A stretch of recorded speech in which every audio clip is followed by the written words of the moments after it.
Your standard operating procedure should be done in a way that your grandmother can do the task. Welcome, everybody. I'm excited today to have Zsófia Banyai, and try to pronounce that. I think I'm doing okay. She is going to help us talk about how to stop firefighting and be the creator of your own company. And I was really impressed with her work. I saw some of her work of how she helps people understand the process of outsourcing, and as an outsource manager, how she helps people. And I think it can be very helpful for you. What I want to do is first just read you a little bit about her. She is the founder of Myprocesses, and she helps busy entrepreneurs to automate and outsource their time-consuming tasks without sacrificing profit. If you're looking to make a 4-hour work week a reality or simply avoid burnout, then she has a lot to tell you. She has degrees in history and finance, plus corporate world experience that enables her to look at business problems in a different light. She believes entrepreneurs should not be the employees of their company, and while burnout is a real problem for business owners, that with carefully set processes and efficient outsourcing, they can avoid such breakdown or even achieve their dream lifestyle of a 4-day work week or 4-hour work week. As an operational outsourcing manager, she maps out processes to spot tasks for automation and outsourcing, and also handles the whole process with backup solutions and training as well to make outsourcing safe and affordable. So thank you so much for joining us, Zsófia. And I apologize for my almost getting your name right. I think I got it pretty close, 90% right. Would you please share with everybody a little bit about what it is that you do? Because even as you and I were talking, you helped me understand a little bit more greater detail of what do you do as an operational manager and why people seek you out? What is it they're looking for? Thank you, Wade. Thank you for the introduction. You said my name perfectly. It's Zsófia, and hi, everyone. I am so glad to be here. And oh my God, you told so many things about me. I'm not sure suddenly what else can I tell to you. I hope I can share some further values in the show. So yes, I'm an operational manager. I started in the corporate world, and then I transferred to have my own business to help my clients on a smaller scale businesses to set up their processes correctly. And operational manager is something that usually big corporations have. Operation managers, they foresee the processes of the whole company, and they basically make sure that the different teams use the resources in the most efficient way for the company. So they usually stand for the sake of the efficiency of the whole company and not for the sake of the individual teams or the different teams. And that's how they make sure that the company itself can proceed and process in the most efficient way and the most sane way as possible. So as an operational manager for small companies, that's usually not a thing. So a small company usually doesn't go out and say that, hey, I need an operational manager. So they start with something else. But what I realized is that small companies and even solopreneurs do need to have their processes really, really well set. And they need to ensure that the efficiency of the whole company or a whole small businessman is the best for the sake of the business itself. So how they approach me, it's usually not because they come up with an idea that they need an operational manager. They usually think about outsourcing. And we both know that outsourcing is really a thing and has been out there for a while, but it has significant risks. Some of my clients are simply aware of these kind of risks and do their research on how to avoid them. And sometimes, yes, that happens, that they come to me because they already had a bad experience. And that's somehow the most challenging part of my job, to turn this bad experience into a lesson that is learned, and from then we can proceed. But in all of these cases, my clients need help to not just to stay efficient, but basically to be able to, and that's the end goal of all of businesses, to serve our clients the best. So their biggest concern, and also my biggest concern, is always their clients' experience, because that needs to be awesome. And in order to get it the best, get the best out of it, then we have to set those processes in the background well. And when I mentioned solopreneurs, it's funny because you would think that there are no teams in a solopreneur business. Well, yeah, but a solopreneur can wear different hats. So sometimes it's about sales, sometimes it's about marketing, sometimes it's about consulting, the accounting, the bookkeeping, and the business itself, of course, which also can have different phases. And depending on what a solopreneur likes to do, all the balance can just switch to the task which the solopreneur likes to do, feel the most supported, the most flourishing in. And the other tasks can easily fade away, unfortunately. And this is also a situation we want to avoid, and we want to balance all those things what they are doing. So that's how I have done. Awesome, thank you. And yeah, as somebody who's done my share of, well, hiring in regular brick and mortar businesses, and also for my business, for other people's businesses, and also hired outsourced talent through Upwork and Fiverr and all sorts of different places. One of the things I found is for a lot of people, first, there's that challenge of, will you let go of the work?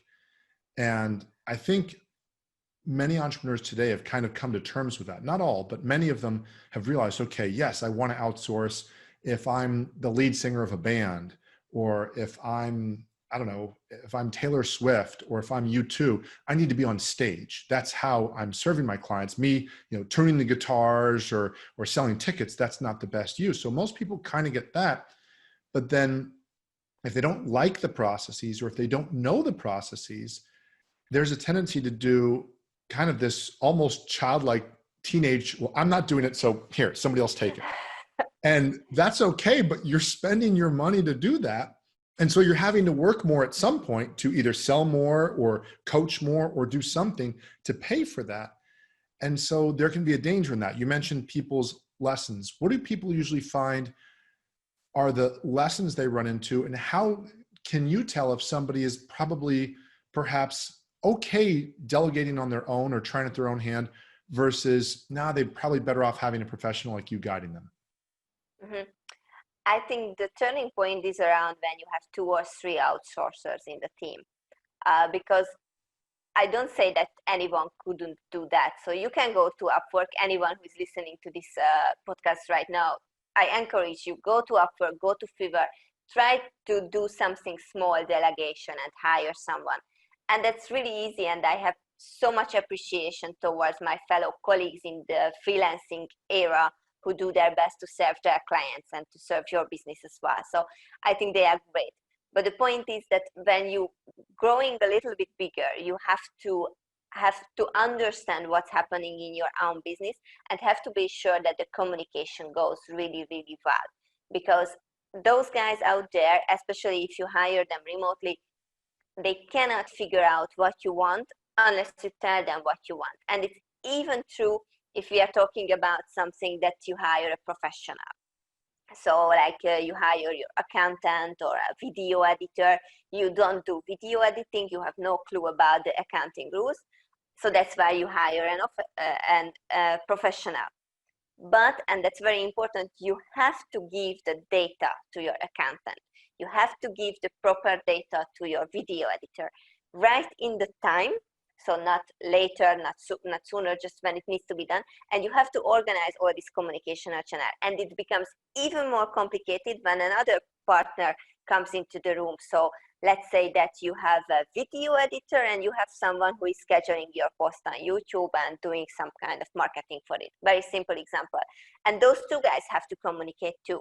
You have to make sure that the input in the process, which is your raw video, comes in the right time, processed in the right time by the right person, and passed to the other person who can post it to YouTube and do the marketing whatsoever. So you feel that there is this channel of communication which needs to be very well thought of, which need to be aligned and trained. And that's also very important that those guys you are working with has to be trained on your ways. So they has to understand how you work and how you should work together.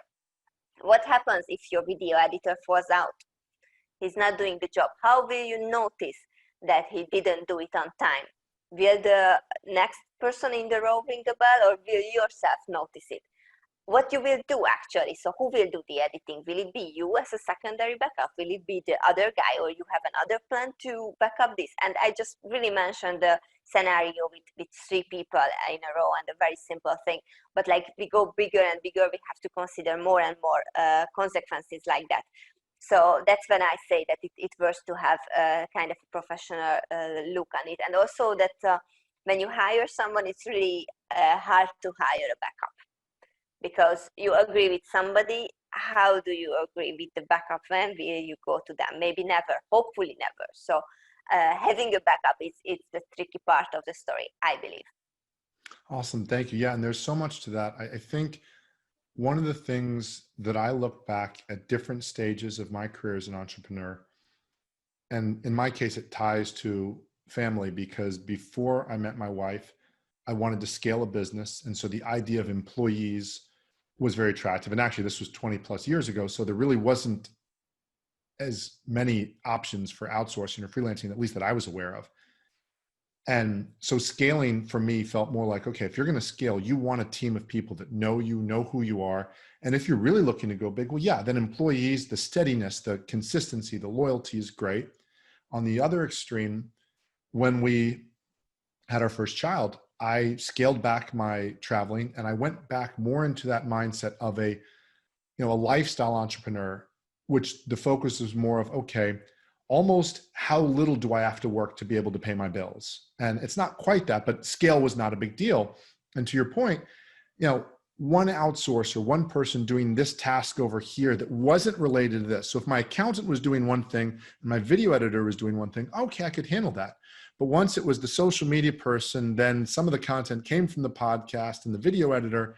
I happened to be fortunate. I had one person who actually, she did sort of double duty. She did what she did, and then she was able to coordinate with the others. But yeah, trying to make it all work together, because very quickly, I was the employee to my outsourcers of, oh, wait, that didn't get there. Oh, my mistake. And trying to be polite with people. And, here I was at the middle of all this making happen. And it was right back to, well, this is not what I wanted. I didn't want to be in the middle of all this. The whole idea was to get this out so I could do something else, rather than for me to now be at the middle of something, and that's actually, for me, I'm horrible at that. I'm really not good at that. I can do it, but it's not what I do well. So I was working hard to pay extra people so that I could then do a job that I didn't enjoy. And that for me was, and again, maybe it's the difference between a solopreneur, or not so much a solo person, a lifestyle entrepreneur versus somebody that wants to scale, or just more details going on. For me, it very quickly became clear, if the tasks in any way overlap, I want somebody that can manage all that. And to your point, that if and when the video editor doesn't do as well, or they do well for a while, and if they're freelancers very often, if they're really good, they're going to be gone soon. Somebody's going to hire them full time. And if they're okay, they might stay around forever. Well, that's right back to your usual hiring challenge. So having somebody that could do that is something that a lot of people don't have. What do you find when people do this? Where have they usually made mistakes when they hired or tried on their own? What did they usually run into? Did they hire somebody that didn't work out because the person was lazy? Did they not define the task well enough? What usually are the pitfalls for people? In terms of hiring, my biggest worry would be that does your business really need, and maybe your business does, so I'm not arguing about that, but does your business really need a full-time video editor? I think that's really a question that needs to be asked. And then a lot of people think that, yeah, well, I maybe I need a video editor, but this guy could do and then they ask the questions, can you do my design for social media and my hashtag research and, ordering flowers for my grandmother's, all the things to put to him because he's hired full-time, so let's cover a full-time job. But this guy is not necessarily good at graphic design. You could have a graphic designer who is great, and yes, it doesn't add up, neither of them, as a full-time part job, but you'd want them to just, because let's be honest, it has been a very, very long tradition that we have this cube, that there is a job which starts at 9, finishes at 5, and that's a full-time job, and we want to squeeze everyone into this cube. Maybe we could think out of this coordinate system and figure out that, yes, this guy, for example, your video editor, you don't need him full-time. He could do graphic design, but someone would do so much more. You don't have to fill up the whole 8 hours of this guy for every day. You can just get his work for the time you need it. And he's also an entrepreneur. He's serving his own clients and you are one of them. And of course, you will be a very, very good priority for him because you work with him a lot, but it doesn't have to be full-time. If it has to be, no argue. So yes, if you need a full-time for something in your team, do that and go ahead. Just don't try to squeeze every situation in this kind of way of thinking, which is a heritage, which we do because we have been doing it for a long time. That's the biggest mistake, thinking that because we have been doing it for a long time, it should be done like that.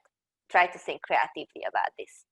Absolutely. Thank you. Yeah. That's one of the things that I find is when you have somebody that is competent, we can almost put a halo over their head that, well, if they're competent at this one thing, well, they must be competent at something else. And we just say, okay, well, then they're going to be competent at all these other things. And like you say, then we start saying, let's have them do this and this and the other. And then you also run into the fact that different tasks have different hourly value ranges for what a great person does. So when I hired somebody to do, let's say, social media posting, where I already said, here's the content, just post it, or management, that's a lower dollar per hour task than, okay, create the content, take some of the content from my podcast, turn it into something. And so now you've got somebody, if you hired that higher level person, now they're doing lower dollar per hour tasks. Well, are you going to pay them lower dollar per hour? And it becomes very difficult if they're not doing what they love also. And I think for me, it became about how could I find a good enough situation where at least roughly 5 hours a week, or I'm curious to hear your thoughts. Most freelancers I found would prefer to have 5, 10, maybe 15 hours a week. Like usually they seem to want 2 or 3 clients or 4 clients, but not 10 or 15. Because then they're constantly having to sell. And yet most of the freelancers I've worked with like a little variety. Otherwise they'd be an employee somewhere else. So they like the challenge. How do you know when you're working with freelancers, what do you look for, or the teams that you're helping coordinate, or even in the process flow, what do you look for are the areas where maybe it's going to work easily? And what are the things that you have to watch out for? For example, let's say the owner wants to delegate something, but maybe he or she should not be delegated because it's too high of a level task. How do you help people think through that? You mean when the freelancers we are working with, whether they should delegate a task or not? Okay, so yeah, maybe I didn't Sorry, be a little clear. No problem.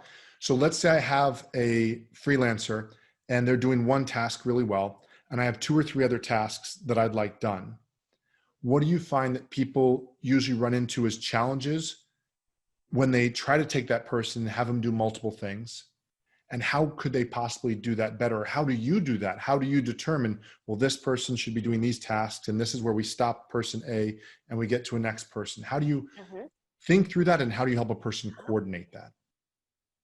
That's a very, very good question. I think all comes down on communication, which like usually always. And what I think one of the biggest threats in outsourcing, but I think in every operations, is assumptions. So if you assume that he can do it and you give it to him and like you communicate it away that let's do it, then of course he will say that, yeah, you are my client, let's do it. But let's not go into assumption, then let's really just ask. Is it something you can do? Is it something you think it's fair to do on that price? You can have an honest conversation. I think these kind of coaching, guidance, calls, discussions are very important. I don't say that you necessarily have to do it every day or not even every week, but yeah, every 2 weeks to have a chat, especially if you have like a limited team, it's kind of doable. It doesn't have to be even 1 hour. Half hour, I think I like half-hour calls. So when we have a 1 hour call, it's tend to be a little bit too long. Let's have a half-hour call. Let's see what you are working on. Tuck, tuck, tuck, tuck. All is going well. No, this is the question. That is the question. Hey, we have this extra task. It needs to be covered. Do you think it's good for you? And maybe they will say yes, even though it's not entirely true. So we are all biased. Maybe he just needs the money. So then let's help him with this extra task for a while and let's see how it works out if he just said yes because of it. If it doesn't go well, he will feel uncomfortable about it and address the question in the next call. And then you can adjust it. So I don't have the recipe. We are working with people. So I believe that there is no one recipe fit for all, but still you can play with these factors. And yes, don't assume, and make sure that you stay engaged with the people you are working with. Awesome. Thank you. Yeah, there's a country song, and the country song is called God is Great, Beer is Good, and People are Crazy. And I always remind people that anytime you get into conversations about hiring or performance or staffing, there's going to be inconsistency because we're people, we're not machines. Yeah. And so you do the best you can. And certainly I've had quite a few conversations where the person says, oh yeah, I've got this, no problem. And it's not something they do well. And something, at least when I've worked with online services, that I'd say, okay, is this something that I'm going to be wanting to give you a 5-star review for? Oh, because then they start realizing, as you know, their reviews, if they're an online person, that's a very big deal for them. No different than for you, your reputation or my reputation. And so sometimes when you ask that, kind of brings people a little bit more to think things through. And yet, funnily enough, I found I was the more guilty person more times than not, because I didn't want to hire another person. I was getting lazy, or I was like, okay, I hope this will work out. They're really good. And that's, I think, the danger that sometimes happens. And I see this being a huge thing for what you do, when the owner or the entrepreneur really doesn't want to do all this stuff and gets tired by it and starts something, but it's like, okay, I don't feel like dealing with this. And yet so many of these things are critical to stuff going on a regular basis. How do you leverage SOPs, standing operating procedures? How do you help create stability, knowing that people are still going to come in and out? That's not going to change. We can't fix that. How do you help make things stable, and what's good for small business owners to do, whether they work with someone like you or not? Okay, SOP is my favorite topic. Yes, standard operating procedure. So let's establish what is that, just in case somebody doesn't recall. So when I used to work in the corporate world, SOP, standard operating procedure, was a really, really big deal. It was even our targets. You had to prepare it. It was reviewed, like 4 eyes review principle on that. And it had to be as punctual. They said that even if somebody out from the street comes in, should be able to perform the task. So do you need standard operating procedure? Maybe you are a solopreneur, never giving any task to anyone. Do you need it? Yes, my friend, you do. Because maybe you win the lottery, you go for a holiday, you break your leg, whatever, and you have to ask your sister or brother or grandmother to perform a task. Your standard operating procedure should be done in a way that your grandmother can do the task. Funny enough, but it can be, and it's not too complicated. We have print screens, documents, and also, yes, we have video recording tools. There are some really great. For example, I started to use, if I may mention, Loom. This looks really, really good. It's really pretty. You click the recording, you can show your face or not show your face, whatever. Go through and show it. Why is it good for you? Maybe nothing happens in the next year or the next 2-3 months, and you have to do the task again. In 2 months, will you remember in this task that what was the link to click on, what was the password, and where did you have to go? And there was this little trick which I always could do wrong, and then I realized that that's the right way. These kind of things, if they are handled, written down, maybe in a short video, whatever, then in the next 2 months, you don't have to worry about it. What was this little trick? Because it's there. And you already save time for yourself. So it's already good if you don't plan any outsourcing. Establish your standard operating procedures. If you plan to outsource, then it's gonna be gold, because this is basically the training. This is what you can give to the outsourcer. And I started to be really strict with my clients, to be honest. I was in the beginning like, nice, that you should have, and this is good, and so no, that's really a must. So don't outsource things without having your standard operating procedures. It doesn't mean that if you are outsourcing your bookkeeping, then you have to tell the bookkeeper how to do the bookkeeping. You are not the bookkeeper, that's fine. But where to find your invoices, my God, that's really the basic. And if there is a trick that you have to go to this website and log in and download it, and unless you still want to do it yourself, then make sure that you let your bookkeeper know that where are those invoices, because otherwise no point to have a bookkeeper, she cannot work. So I started to be very strict on this with my clients. have the standard operating procedures, have the information that where can things be found. And yes, video is a very nice way because that's the easiest for you. And then you can ask your outsourcers to take the notes. And I think we talked about this already with Wade, and it's a really fun way to do so. But if you are like, you like the old method, just open a Word document, maybe online, take the print screens, put it there, and then it's there, and save it, and it will be there. And next time, maybe you don't even have to refresh it because it will be already your assistant gonna refresh it when there is a change in the process.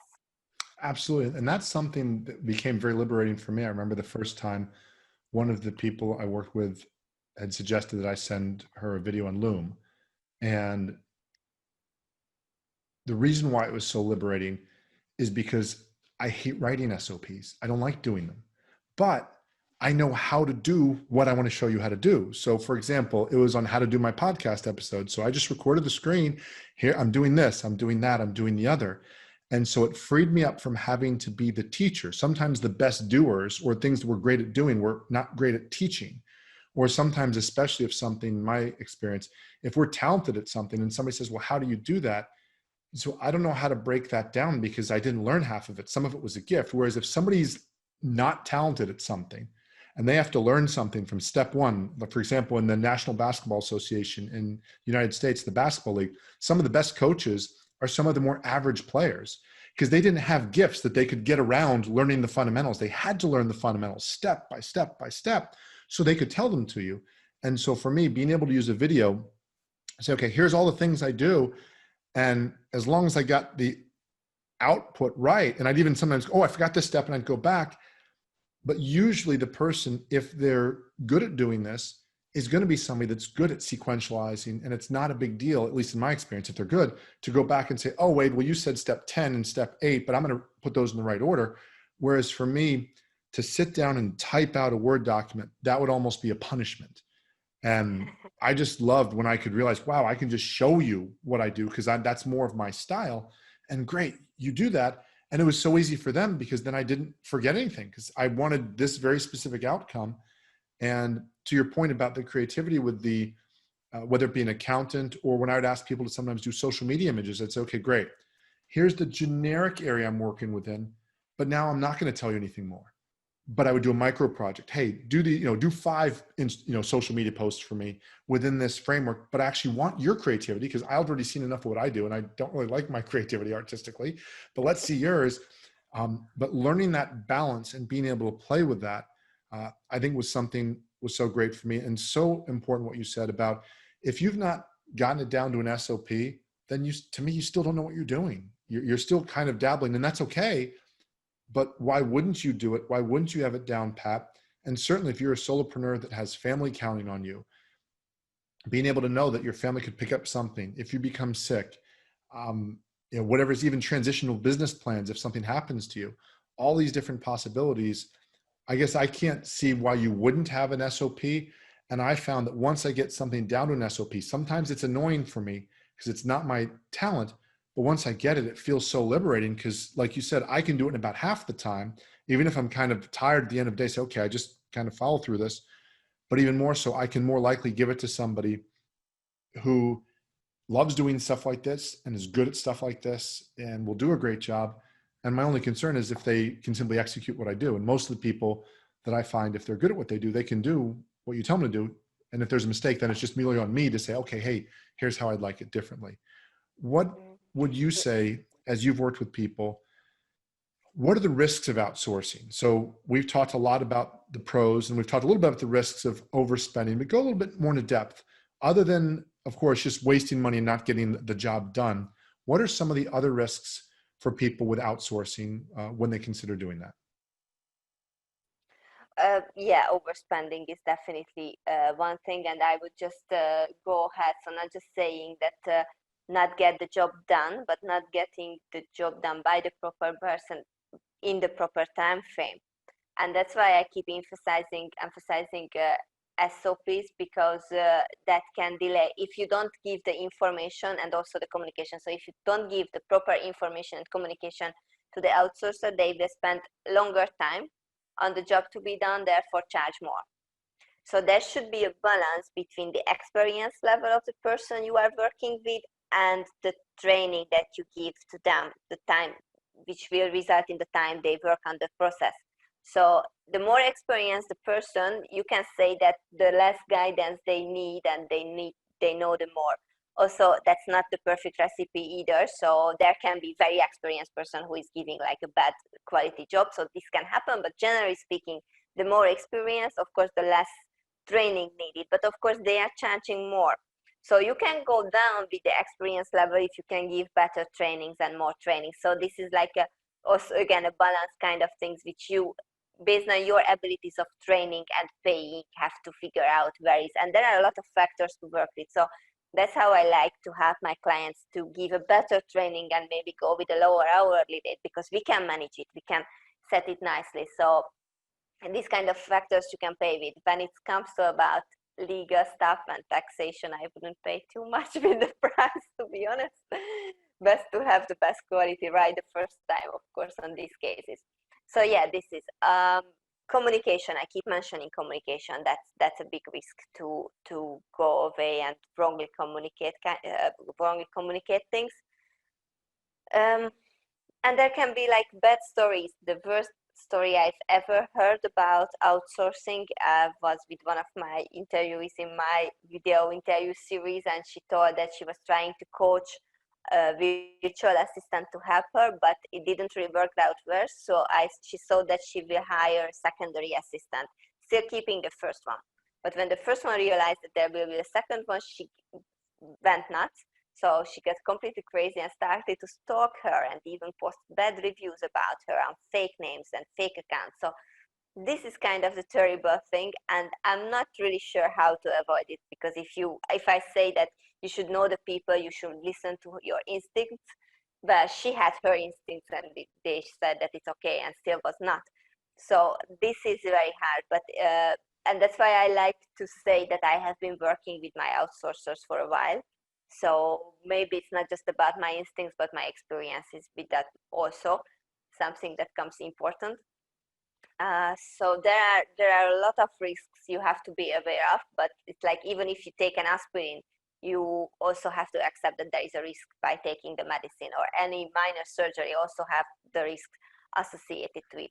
Having your employee in-house also has some sort of risks, and you also managing it. It's just maybe a more traditional way, so that's why you feel more comfortable about it. It's not a traditional way to set up a business with outsourcing, but there are risks which can be managed, and that's the main point of it, I think. Absolutely. And I think one of the things you mentioned, the idea of being clear with them, and the clearer your SOPs are, the less time it takes them. I remember the first time I did outsourcing, I found myself on calls explaining what I wanted while the person's on the call. So they're billing me for the time, which they should. There's nothing wrong with that, because I'm taking up their time.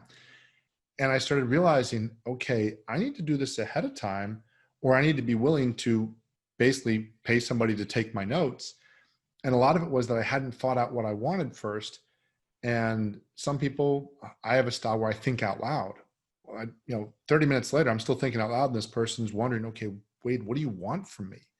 And so for me, it became more of, okay, first, let me write this down and assume I'm giving this to somebody, like you said, that's either at not so much a lower educational level, but at least a lower familiarity level, somebody from a different field. So still an intelligent person, but a person who doesn't know my field, and say, great, so here's what would need to happen with the step-by-step. And that's the part where, for me, I think if you're not willing to do the SOP, you're probably not ready to outsource in the same way that if someone says, wait, I want to be your coaching client. Great. How much is your coaching program? What's this higher number? Okay, well, yeah. Did you read my book? No, I don't want to read your book. I don't have time to read your book. But wait. You don't want to read my $10 book, but you want to do my multi-$1,000 coaching program. I'm not sure that's going to work out well. It's one of those things where you say, look, the easier part, the lower risk, intentionally set up in the model so that you can see if we're a good match. You said, I'm going to skip that. And that's, I think, as entrepreneurs, sometimes we have this tendency to say, well, I'll sell my way out of that, or I'll buy my way out of that, or I'll just throw money at it. Or, oh, wait, did you know how inexpensive some of these outsourcers are overseas? Well, I'll just you're still throwing money at it. You're still throwing away money And it's even worse, as you know, it's so frustrating for the freelancer. If the freelancer is a professional, to say, come on, you don't have your stuff together. You're not respecting my time. And you're really, and they can tell if you're not treating them like a professional. And so I think that's something that people miss when they think it's this outsourcing thing. They see the currency exchange and think, okay, that means I won the lottery. Well, if you buy a bunch of bad real estate or expired food from the grocery store, that doesn't help you. It's just, you just got a lot of stuff that's really not so good for cheap. One of the things I'd like you to comment on, if you don't mind, is you talk about this idea of not firefighting and focus more on being the creator of your company. And maybe I should have gone that a little bit more in the beginning. We've gotten deeper in this, but what does that mean to you? And what does that look like for a client of yours? How do you know when a client of yours has that? Or how do you know when a person who thinks they might want to be your client, we say, no, you actually don't need me. You're already there. What does it look like when a person is being the creator rather than the firefighter in their company? So somebody who is firefighting is someone who is juggling all the workloads, wearing all those different hats of finance, sales, marketing, etc., struggling with the email list and not being able to provide a good quality service for their clients, or even if they can, if their marketing efforts would go well and some more clients would come, then it would be a disaster and he couldn't cope anymore. So this is the situation. It's kind of still balanced, but we should look into the future. I had a client to whom I emailed my offer for the email management, and he didn't get really the email because his emails was already so crazy that I couldn't find the email. So yeah, this kind of situation when it's kind of already late, but one step before, it's still okay. But I really think that if you are a businessman, if you created a company, a business, you should not be the employee of your own business. You left your previous job as an employee because you wanted to have a business. Forcing yourself again in an employee or role doesn't help. It will become the bottleneck of the whole business. Because if you're still juggling with the whole story during the whole day, then you will not have the vision, the time to have the vision to think ahead. So this is what in principle means this motto to me. And in reality, then yes, you don't have to go through 100 emails every day. You don't have to manage the 2 or 3 different freelancers. It's not your job to post every day on social media. That's not your business. And these kind of things, yes, you don't have to edit your videos yourself. Someone else could do it. These kind of situations, which are, I think, really, really important. And be the creator. And I'm also very, very happy to talk about these kind of visions with my clients if they trust me to talk about their business, because that's something which is really exciting, that how to go ahead, what to bring out of the current situation we have, how to proceed, what their clients want, what can be a really cutting edge solution for them. That's really exciting. I remember when I was in business school and I had to write my final thesis, and I went to interview different companies, and they were like kind of closed because I was not inside. I was just, a student, even though we had the non-disclosure agreement, but still they felt they cannot really talk. And now with my clients, I am kind of on board. And the fact that so many different companies, businesses just opening their gate and showing me what's going on, it's really inspiring to me. So that's how I stay connected and I stay motivated in the whole process, because that's just amazing how we entrepreneurs create something out of nothing. That's so important. Thank you for that. One of the things that I found has been sort of a test for me to decide if I should be bringing somebody on is, am I excited about growing this business? And is it about more than just me? So one of the businesses I have is something that I've done for years. I'm certainly committed to maintain the standard for my clients, but I'm not really passionate about growing it for the next 20 years. And so that's a business where years ago I did hire employees for that and outsource people.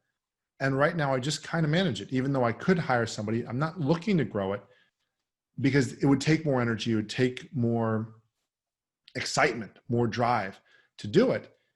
And so that's something that for me was almost a red flag to say, okay, wait, you don't want to be going to hire more people, because now you're just eating away at your profit of this business that's making money for you and it's doing well, but if you don't have the passion to grow it, at least in my experience, I've not found that I can hire people that are outsourced or even employees for that matter. They're going to be more excited about growing my business than I am. So if I'm not, that was something more for me to say, okay, hold off.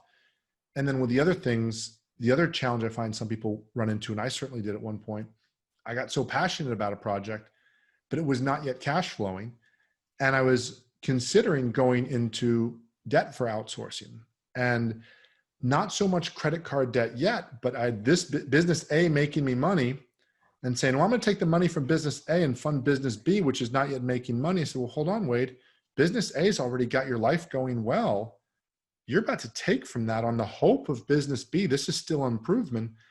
And it was so tempting because it's like, I want to scale this, I want to grow this, but this is its own entity. It's supposed to be making money. It's supposed to be doing something of its own as well. And just like the SOPs, I'd look myself in the eye and say, okay, well, you're not ready to do this yet, and you don't have it down yet, and you might or might not want to, but as much as this might not excite you, and this is one of the biggest challenges with working 4 days or 4 hours, or sometimes the things that work really well aren't that exciting and they pay well, but because we've gotten good at them, and then they become predictable. We say, oh, now they're boring. Yeah, but they pay really well. And the stuff that's really exciting sometimes doesn't pay. So I think that's one of the things that for me is something I've had to watch out, whether it's buying the new gadget, taking a new course, or with outsourcing, having almost too idealistic of a vision.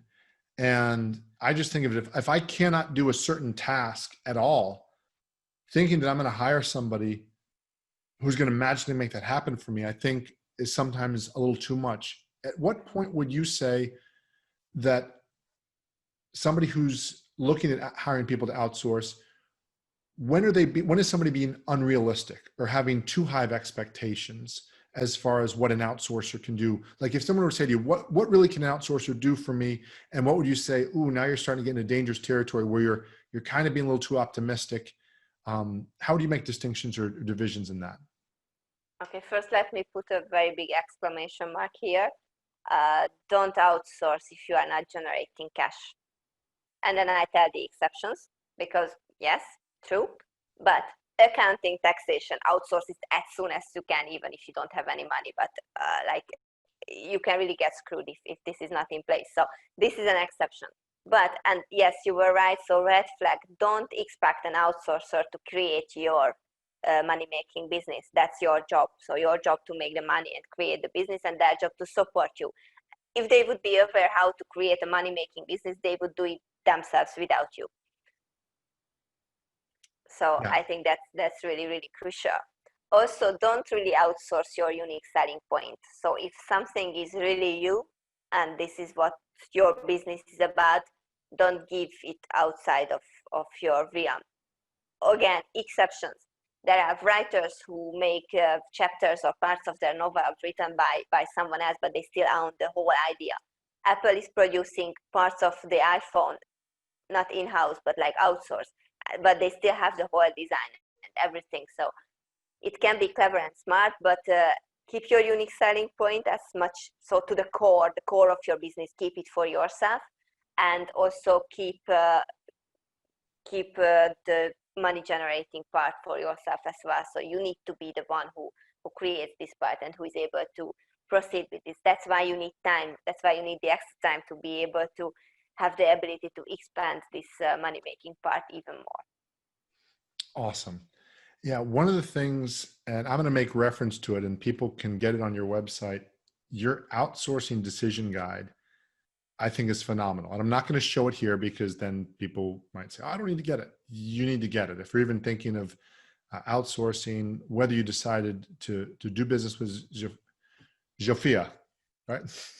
or not, I just found that as somebody who teaches this as well, there's overlap in some of what we teach. Your guide is, and this is a perfect example of when somebody's really dialed in at something. It's so clear, does the task generate revenue? And then you have, if this, then this, if that, then that. And you have these very simple questions as far as helping the person decide, should they eliminate something? Should they automate it? Or should they outsource it? And that's something that just for me, I think it's so brilliant the way you explained it in such a simple way. And that's where I think sometimes as entrepreneurs, maybe not all, but the style of entrepreneur that I am, I need the hard no sometimes, because I have that, well, see, I'm an entrepreneur. See, I'm creative. And the entrepreneurial gods, they've done these things for me, as opposed to realizing, yeah, well, Wade, you also were raised well in the family, born in perhaps one of the, more fortunate parts of the world. And there's a lot of things that have gone your way, as opposed to, well, I'm so talented. And I like having things, if something just isn't supposed to work, I like to know that. And I think that's something that sometimes we either get through wisdom the hard way, or we get from somebody that knows what they're talking about. And for me, your outsourcing guide, which was so simple and so tight, and so right on target, was so huge for me just to understand that. And then also your piece on the fundamental outsourcing mistakes. Both of those for me, I found to be so true. So just for the people, whether you're listening on the podcast or watching the video, both of those guides, if you're looking to get into this, check those things out. And this is, by the way, if you're somebody who's listening, who's even thinking of starting a business or having a podcast or giving away content, this is why you give away content, because this will let you see, she'll be able to see, oh, are you a person that's attracted to work or not? And guess what? She's outsourced that part to technology. That's been automated. Someone's going to get to, and this is how some of this works. People say, well, how do you know this person does this? And that was one of the things, when you're choosing podcast guests to say yes or no to, you have to look at what they have on their website or what they're doing. And I do that when I'm doing that. And when I saw that you had this together again, that was so clear for me that you know what you're talking about and can help people. And then also that you're very clear that, hey, if it's not a right fit, please don't come my way. Go do it yourself. I think that's one of the truest marks to me of a professional, of somebody who can tell somebody, yes, I'm great for you if these things, and I'm not great for you if these other things. So that leads me to my last formal question I'm thinking of is, there's kind of these two scenarios. One, which is you decide as a solopreneur or as an entrepreneur, I'm going to manage the outsourcing. And that's going to take, and maybe it's because you have the constraints of, you have a little bit of money, but you have a lot more time. So that you might, that might be one of the reasons you do that as well. And then the other side, you have the idea of a done for you service or somebody managing it, which sounds a lot more like what you do as far as being that link between the client and the freelancers. What are the pros and cons of each? And maybe as a last guide, how does a person know where they should start if perhaps both of those are even an option for them? So if you feel that you have the confidence and you have all what is required to train and choose and write a good pitch on Upwork or wherever, go ahead and get your help. So that's I think if you have the confidence for this and then it's gonna be all right, then go ahead with that. Don't be too overconfident. So be a little bit cautious, please, because anything can happen. So get your plan, but okay, yes, so you can do it. If you feel like intimidated by the idea of outsourcing, then why not seek for help? But even if you have the confidence, so why not seek for a question? And I wanted to mention that for this outsourcing decision guide, as for now, I still offer a free consultation. I still have a few spots for free consultation. So I am happy to pop on a call like half an hour and talk to you about your needs. And also regarding my services, I find it very important to tell that I don't necessarily charge extra on what I do. If someone outsources through me with my contacts, then basically my service comes as an extra. So if you have any doubts about your outsourcing decision, why not seek for help? Why not ask the question? I am really, really curious about your business, and I would love to just talk about how you can expand it beyond your own capabilities and have some extra help. Awesome. Thank you. Yeah. And that's one of the things I think people forget. If you were about to make a big investment deal or buy a real estate property, or maybe that's a bad example because a lot of people buy real estate, have no idea what they're doing. I've done that. But if you're about to make a big purchase of something you didn't understand, and someone said, hey, this purchase could cost you, or outsourcing, just even the outsourcing contracts might cost you, usually they're going to be in the thousands to perhaps tens of thousands over the years or more. Wouldn't you like a little bit of guidance to where you're going before you get going? I think a lot of people think it has to be all or nothing as far as doing this. And what I like about what you're doing is you're giving people permission to say, look, you can still talk with me and you don't have to be committed to me forever. You can still get some information, some expertise, and and do it that way.